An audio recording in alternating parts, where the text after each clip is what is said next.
वाहिगुरु जी का खालसा, वाहिगुरु जी की फतेह। 23 दिसंबर को बड़े साहबजादे अजीत सिंह उम्र 18 वर्ष और जुझार सिंह उम्र 13 वर्ष चमकौर के युद्ध में सैकड़ों मुगल और दूसरे पहाड़ी राजाओं के सैनिकों को मौत के घाट उतारने के बाद खुद शहीद हुए, जिनकी शहीदी हमें आज भी गौरवान्वित करती है। युद्ध भूमि में जाने से पहले साहबजादा अजीत सिंह ने जकारा छोड़ा और कहा, नाम का अजीत हूं, जीता नहीं जाऊंगा, जीता भी गया तो जीता नहीं आऊंगा।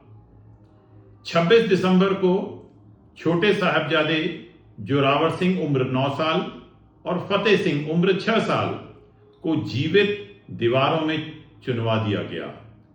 उन पर चल रहे मुकदमे में उन्होंने लालच और मारे जाने की धमकी को ठुकराकर अपना धर्म छोड़ने से इनकार कर दिया। इस पर मलेरकोटला के नवाब शेर मोहम्मद ने कहा कि इस्लाम धर्म के अनुसार इतने छोटे बालक निर्दोष हैं, इन्हें छोड़ दिया जाए। परंतु सरहिंद के नवाब वजीर खान को उनके दीवान सुच्चानंद ने सुझाव दिया कि बच्चों से पूछ तो लो कि वे रिहा होने के बाद क्या करेंगे। बच्चों ने जवाब दिया, हम बड़े होकर एक फौज तैयार करेंगे और आपके जुल्म के खिलाफ जंग करेंगे। अतः उन्हें दीवारों में चुनवाकर शहीद कर दिया गया। हमें अपने चारों साहिबजादों की इस बहादुरी पर गर्व है। वे अपने धर्म पर अडिग रहे। परंतु सिख धर्म में शोक मनाने की मनाही है।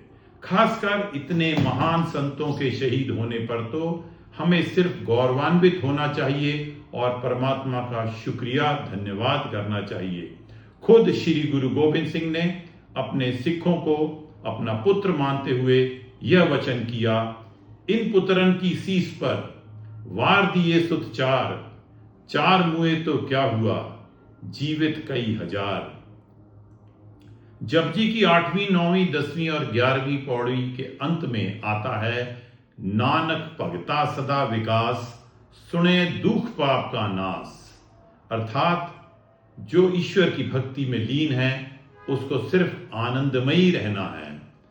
सिख के घर में दुख और सुख के बाद अखंड पाठ होता है और अरदास से पहले आनंद साहब पढ़े जाते हैं। आनंद पया मेरी माए, सतगुरु में पाया। एक सिख की खुशी का एक ही कारण है और वह है ईश्वर की भक्ति, ईश्वर की प्राप्ति। जब श्री गुरु गोविंद सिंह का घाव बिगड़ा, उन्हें मालूम चला कि उनका अंत समय आ गया है, संगत उदास हो गई, तो गुरु गोविंद सिंह जी ने कहा, मेरे जाने पर शोक मनाने की बजाय आप श्री गुरु ग्रंथ साहब जी का पाठ कीजिए और उन्हें ही अपना साक्षात गुरु मानिए। इसी प्रकार के वचन श्री गुरु हरकृष्ण जी महाराज ने भी अपने अंत समय में उच्चारे थे। सिख धर्म में किसी की भी मृत्यु होने पर शोक मनाने को मना किया गया जाता है।